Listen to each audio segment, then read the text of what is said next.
identify. I am the dreamer. You are the dream. Subdirectory navigation. Experiment Gamma. Please enter access code. Submitting access code 75. Your presence has been detected and recorded. Thank you. Ready to be a vice presidential candidate? We will see. All right. We will see. That is based on a set of calculations and data from the background that we'll just have to wait and see. But I want to put that on the record, because if that does come to pass, it will be the confirmation of a lot of other dots. Let me give you another wild one out there. In fact, you and I kind of shared a couple notes on this last night. You know that when the previous president, President George Bush, went to Central America in 2007, right, he visited an ancient Mayan site, right? Yes. And then promptly, the Mayan priest rushed in when he had left and cleansed the site. Yeah, right, that's true. Which was kind of, what's going on here? Well, on Sunday, the 20th of March, one day after the president on his South American and Central American tour announced our very limited Libyan campaign, another group of Mayan priests. Who knows? They might have been Martians. Well, that's a whole other show. That's right. Mayan priests got together and they gave him a blessing, unlike what they did with President Bush. And asked for prayers for him. Exactly, asked for invocations of, the appropriate higher level consciousness forces to help him in decisions and all that. But keep in mind, this is one day after the president has committed us to a third war in the Middle East. Now, you got to ask yourself, A, do you believe Mayans are really spiritual? That they have a tradition, a culture, a belief, a passion, a commitment to higher consciousness? I would say yes. If you do, then you got to ask the question, why are they blessing a president who is receiving so much flack from so many directions for doing what he's doing? In other words, do these Mayans know something about Obama's agenda that even we don't know? How would they know that? That's a very good question, George. Because maybe they're plugged in, and you can take that as far as you want it. I want to talk with you about Japan after the break, but I want to get your take on what's happening to the sun these days, Richard. Well, as we have said over many years, we are approaching the peak sunspot activity, solar max, in 2012. The 2012 window is when the hyperdimensional physics model predicts that all kinds of interesting things will be happening on an accelerating rate in the solar system. And David Wilcock and I did a piece on Enterprise in 2004. In fact, the very night that my dear friend died in New Hampshire. And what we laid out in that piece, based on this physics, is that from NASA data, there have been changes on planets all around the solar system, all the way out to Pluto. And it's not driven by the sun. In other words, the sun is not getting hotter, yet you've got Pluto, which is leaving the sun in its long elliptical orbit, actually getting a denser atmosphere as it goes away from the sun, which is totally counterintuitive to the idea that when you leave the sun, it gets colder and atmospheres at that distance freeze out and fall to the ground like snow. So there is something other than known physics driving this extraordinary change in the system. That same physics is also acting on the sun itself. And so I am totally in consonance with the idea that solar activity is increasing in ways that has not been seen for a very long time, in fact, never in historical science, because that's what the model predicts, and that's what appears to be occurring. Fantastic. I'll tell you one quick little story before the break. A friend of mine calls me tonight, and she says, do you know a guy named Mike Barra? And I go, yeah, why? She said, well, he's my friend on Facebook, and he's telling us about his book signing for The Choice that he's going to have in Los Angeles, and he mentions Coast to Coast and Richard, and that he's, been a best-selling author with Dark Mission with you. And I went, it's just too small a planet. How long have you known your friend? Since I've been to L.A., so about 8 years. Yeah. Well, what Mike has done is to take our physics and expand it into this area of human consciousness, which because he couldn't make the cruise, he got quite ill and could not make the cruise. Oh, that's right. I heard about that. I was able to fill in because actually Mike, as he says in the book, is really covering the ground that we already covered, except moving it into another area. So my second presentation was the physics of 2012, its impact on human consciousness. And that, of course, is going to lead us after the break into what's occurring all across the Middle East, Egypt, Tunisia, Libya, Bahrain, Syria. I mean, the Middle East is going nuts, and all the mainstream policy people are throwing up their hands and saying, this is totally unexpected. This is totally unpredicted. There's no reason this should be happening now, but of course there is. I'm very curious to see how you tie this all in, because something indeed is happening to the human mind. Well, as you said in one of your teasers during the break, which we hear and the audience doesn't hear it, you have never seen things happening at a rate on this planet in your entire lifetime at the rate they're happening now. Never. And it will get more interesting. The Chinese put it very accurately.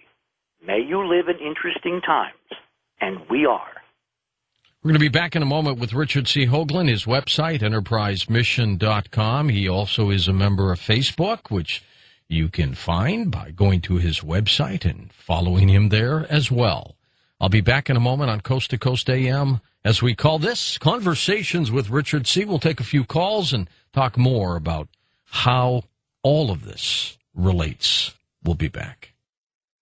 Well, next hour, John Rappaport joins us as we talk about the ownership of all life, genetic engineering of us. It's slated to be a coast-to-coast classic. And when we come back, Conversations with Richard C. Hoagland will get his take on the Japanese earthquake and tsunami. And I'm really curious to see how Richard ties all of this in.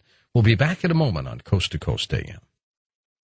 Okay, here we are. We'll take a few of your calls in just a moment, but let's get Richard C. Hoagland's take on this Japanese earthquake and tsunami. Curious, how are you going to tie this in, Richard? Ready? I'm ready. Well, many years ago when I was at CBS, and after the Apollo program was kind of winding down, one of the producers approached me in the men's room of all places. Oh, that's said, nice. Well, that's where all the key meetings take place. You know that, George. Anyway, so he saddled up against the side, but in the next stall, and he said, "Would you like to be a consultant on our new show, Walter Cronkite's Universe?"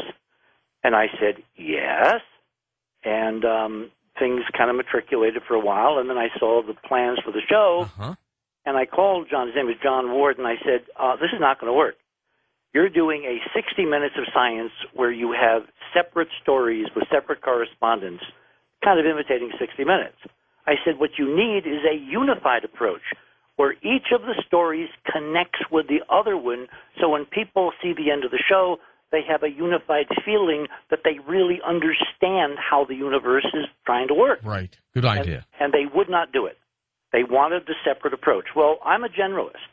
You asked me the other night, what could I possibly know about Japan? Well, there's a lot about Japan I know about. For one thing, the plate tectonics, where Japan is. For another thing, the whole radiation nuclear thing, which, of course, is part of my astrophysics background. And then there's the hyperdimensional model, which, frankly, kind of freaked me out the night we were on deck and you called me because just minutes before, George, on the cruise into 2012, I had stood in front of several hundred people as part of the physics of 2012 and the consciousness aspect. And I had said, based on our work, where we have things occurring in Africa, and then 120 degrees around the Earth, we have things occurring on that longitude going all the way up to the pole. I was thinking Madison. We'll get back to that. I said, look for something big and major 120 degrees further west around the Earth over by, Indonesia. Wow. And then we go upstairs, and you tell me we had an 8.9 on that longitude. Now, the latitude of the quake was geodetically 39 degrees, which should ring alarm bells for a lot of the audience because that's twice 19.5, but it is not part of the physics. It's part of the ritual. So I'm thinking, did somebody do this? I mean, there's a huge amount of internet chatter, as you know. Oh, it's HAARP, oh, it's this, it's the enemies, it's the New World Order, it's the Illuminati. Somebody dropped a bomb down there. Yeah, they exactly, like they also claimed for the Indonesian quake in 2004.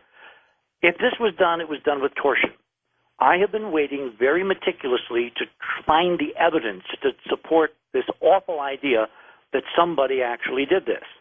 And this afternoon on my Facebook page, a guy named Quinn, just go and take a look, it's public domain, you can go and read it, gave me the readings that he captured that evening off the HAARP website, showing unequivocally magnetometer readings spiking exactly just before, not with the earthquake, but just before the earthquake hit at 5:44 Japanese time. And these are readings from HAARP. From HAARP, from Gascona, Alaska, where the HAARP facility is located. Right. They then took down the readings and had completely changed what was posted, trying to cover it up.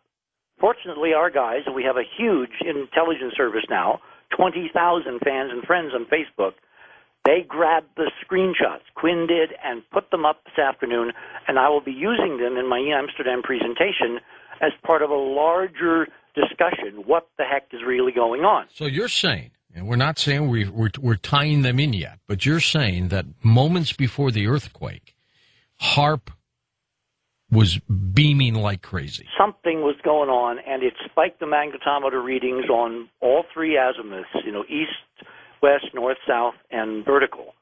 And then it went on for hours during the the rest of the afternoon and evening as we get other things happening. Now, this brings us to the radiation, because I've been watching bizarre stuff occurring around this Fukushima plant that any normal nuclear physicist, and there have been a score of them all over television, every one of them is saying, I don't understand what's going on. It makes no sense. These readings don't make any sense. We're not getting the full story, or we're getting conflicting stories. Right. And I'm convinced we're getting some of the radiation. Well, we're getting 1/100,000th of the normal background radiation that you normally get. So radiation here is not an issue yet. If we had a complete meltdown, it would probably be equivalent here to a couple of chest X-rays. That's how you basically disperse this radiation from thousands of miles away. Remember that old saw, the best solution to pollution is dilution. Yeah, but don't forget though, the person who gives you the X-rays is always wearing that lead flak jacket, or they duck out of the room. Yeah, but that's because they do it day after day after day after day. It's the cumulative. Remember, it's all about accumulation. Of course, for Japan, the worst case scenario would be a nightmare. It would be it might even make a large part of the island of Japan uninhabitable, which is terrible, and I don't think we're going to go there, and I'll tell you why. Yesterday, the Japanese government issued a warning about infants drinking tap water. In Tokyo? In Tokyo, which is 130 miles southwest of Fukushima. And then today, they lifted that warning and said it's perfectly fine. How could it be bad one day? It can't. The half-life of iodine-131 is, I think, 31 days, something like that. There's no way in one day it could be not good for infants and the next day fine. They realize people are panicking. Well, yeah, but you can't tell them it's good for you because it will come out that it's not, and then the government gets screwed, and everybody gets fired, and the whole new government gets elected. They've done that a lot of times in Japan, unlike us, where we keep the same guys and keep the same guys and keep the same guys. Yeah. Let me get to different parties, same guys. Yeah. Now, here's the important thing. For those people who are seriously concerned about radiation dangers, Robin has on her website, healthfreedomrights.com, the most complete dossier on what you should be doing, what you should not be doing. If you have health problems, do not start gulping potassium iodide pills.